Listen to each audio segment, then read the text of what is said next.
Povrchové napätie v kvapelinách. Kvapeliny sa snažia zaujať tvár s minimálnym povrchom.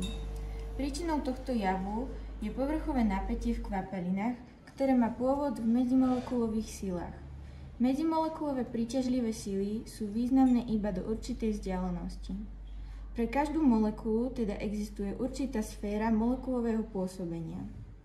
Povrchové napätie spôsobuje to, že sa povrchová vrstva správa ako elastická blana. Predstavíme vám jednoduchý pokus na povrchové napätie. V pokuse použijeme kancelárske sponky, vodu a nádobku.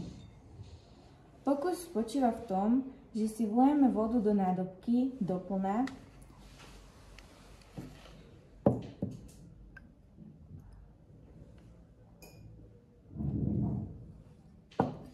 do nádobky s vodou pridávame sponky a sledujeme, čo sa bude diať. Koľko kancelárskych sponiek sa podarí dostať do nádoby bez toho, aby sa preliala?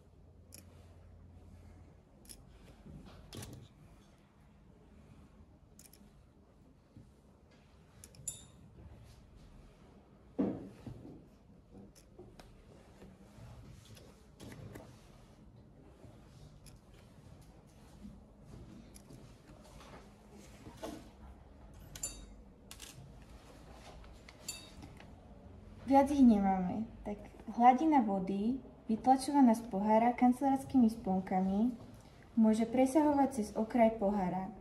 Príčinou sú povrchové javy, vďaka ktorým sa povrchová vrstva vody chová ako pružná dlana.